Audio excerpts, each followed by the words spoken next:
What's good in the whole YouTube? This is Crazy Samurai 71 here, bringing you guys another video. Today I'm bringing you guys a video on Lupinranger versus Patoranger, episode 30. This episode is called The Two Are on a Trip, and the episode overall was pretty good. It did introduce a new versus vehicle, which was one that actually got showcased with a new combination. I originally was expecting them to do something a little different, but it does make sense based on this episode. And we'll get into it when we get to the episode. So, when we get to that part of the episode, at least. So the way that the episode starts is that Kichiro is signing off on some paperwork because he's going to be going out. And the thing is that Noel overhears conversation going on. He's suspicious of what's happening because apparently Kichiro is going to be going on a vacation, or at least he calls it a vacation, when in reality something much more serious is happening. But you get the point. So what does end up happening from here is that after he signs off on his papers, he ends up heading off. And what happens is that he's dressed up in more like, relaxed, formal nice shirt and pants attire rather than his normal police garb. And the thing is that he's met by Kairi, who Kairi wants to go with him, and he sees that he's like on vacation. He wants to, be with him and hang with him, and he acts super, super friendly. Kairi ends up going with him to a restaurant. He goes to a couple of different places with him where they just kind of get to talk to each other, have fun, be with each other, and, just connect. It's kind of a nicer sight to see them, just working together. And in this case, Kairi's the one that is putting Kichiro in the position, which is interesting because usually it's the other way around. Typically, it's been the Patorangers doing it to the Lupinrangers. So it is a little bit different.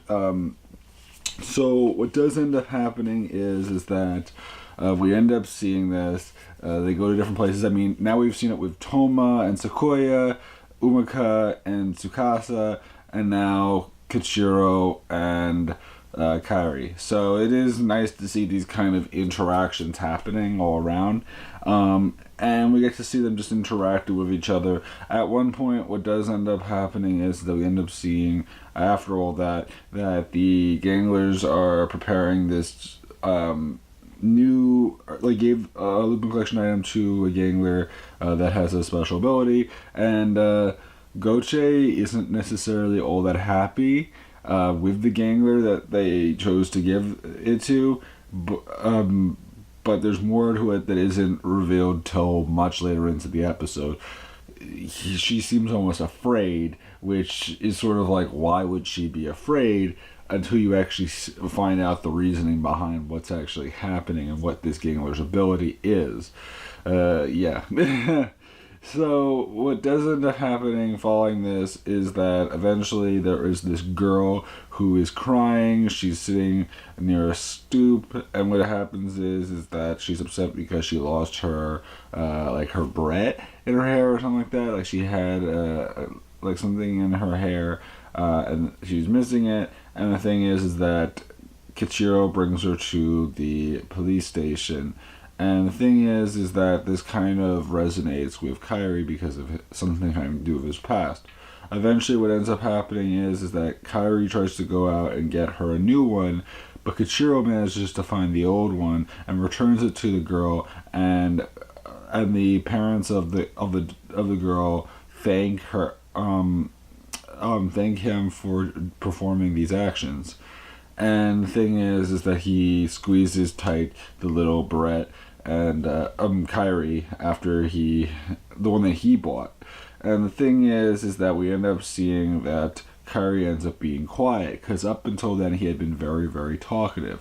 And you may be wondering why exactly Kairi even went on this mission. It's because of the fact that Noel was suspicious and he wanted to find out what was going on, so he told Kairi to kind of be with him so that he could learn about what's happening. So what does end up happening is that Kairi gets very quiet, and eventually he explains to Kichiro the fact that when he was younger there was a little girl that ended up being lost or in trouble, I believe it was. And the thing was that his brother ended up bringing her to the police station to try and help her. And Kairi wanted no part in that. He didn't want her to be helped at all. He felt and to this day he feels terrible that he felt that way. He feels like, this was my brother, and he's doing stuff, and he felt almost jealous of her. It was almost this jealousy factor, this idea that like he cared more about her than he cared about his own brother. Yet his brother really did care about Kairi. And the thing is that Kairi ended up waiting for his brother, and his brother, when he came back, he tried to be as friendly as possible, but he feels like a jerk. He feels like a terrible person the way that he acted in the past, and he kind of sees, a lot of what Kichiro. He kind of sees his brother in Kichiro. Just being this guy that knows how to do the right thing and wants to be helpful. He sees it in him, and that's kind of a special deal.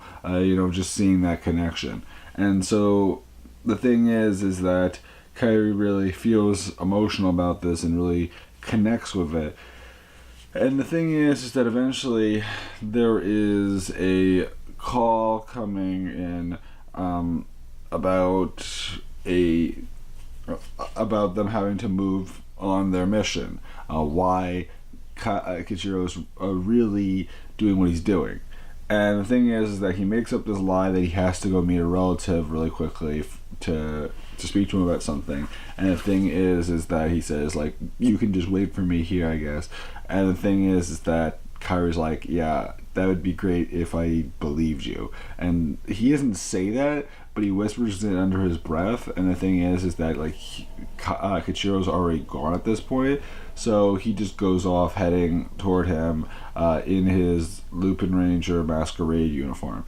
In the meantime, what we do end up seeing is that the Gangler is all on top of a roof. He's really not doing much, and what happens is that the other Patorangers end up heading up to the roof to deal with the Gangler.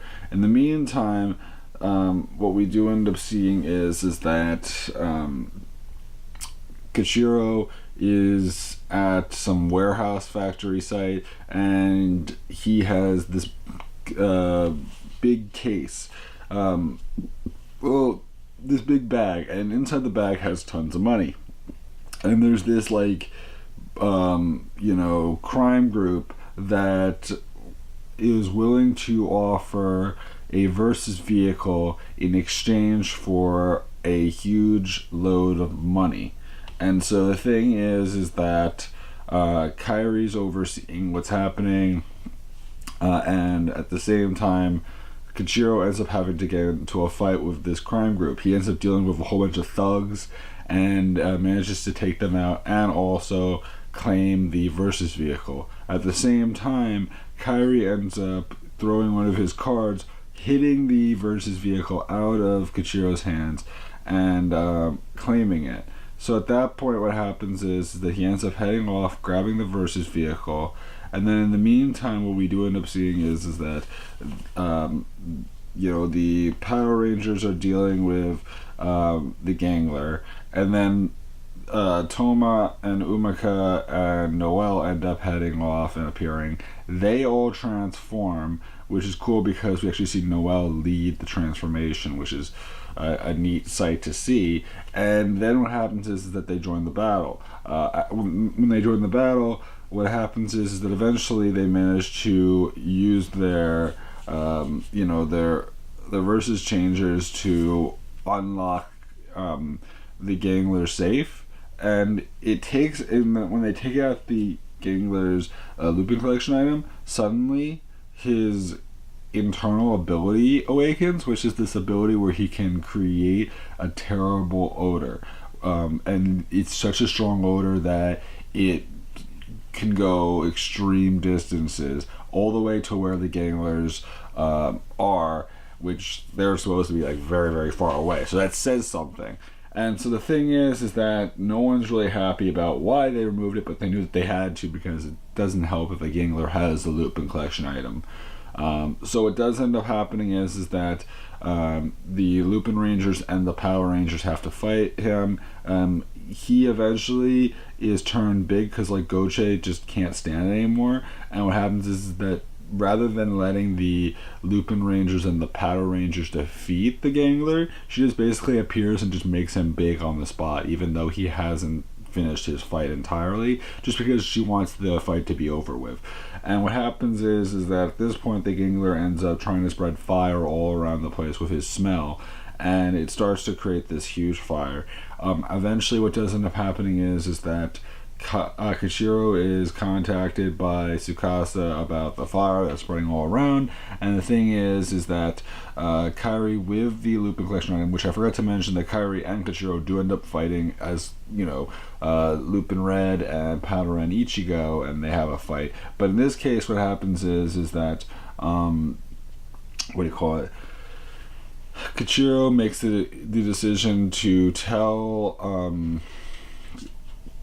Lupin Red, your jet is faster than my car and I'll never make it in time. Take the versus vehicle and put out the fires. And he says, let's go. Go. And what happens is at this point, Kairi hears this and he listens. He goes out of his way to appear on the scene where the where the other Lupinrangers are. He contacts Lupin Yellow and Blue, and then he tells Goody it's time to come together and transform, form the mecha. And what happens is that they end up forming Lupin Kaiser Splash Magic. So it takes the Splash Trigger Machine and the Magic Dial Fighter, as well as Good Striker, to combine together and make Lupin Kaiser Splash Magic. And it's pretty cool to see it in battle. It features a lot of the abilities that the Magic Dial Fighter already showcased with some new stuff, and allows them to put out the fire. They do manage to also defeat the Yangler using the magic abilities, which is pretty cool. And eventually they manage to defeat the Gangler, which is great. What we do end up seeing as well is that after that, there is a point where they now have the versus vehicle and everyone's happy about that. Noelle is very appreciative to Kairi for claiming it, and at the same time we end up hearing this conversation where Kairi basically just says that he feels as if Kichiro was very much so like his brother, and that's something that's kind of brought up, and that's important. So that's basically the episode. The preview clip looks okay. It's kind of this weird love romance story or something that's going to be focused on in the next episode with a Gangler. And there's no new versus vehicles being introduced in that episode. It looks like just some kind of filler episode, which is fine, I guess. But yeah, we'll have to wait and see. That's episode 31. I'm hoping to see some more stuff happen story-wise soon. I mean, I feel like the story has been going fairly flat, lately, just because it doesn't feel like any real strides have been made in progressing the overall story, but we'll have to wait and see. I mean, to me, I feel like it stayed pretty consistently like the same kind of thing as of late, and it's kind of bothering me more and more, but we'll see. There were good parts of this episode, and there were some parts that could be better. But that's about it for me. So please remember to like, comment, subscribe, and again, I'm Crazy Samurai 71, and goodbye, guys.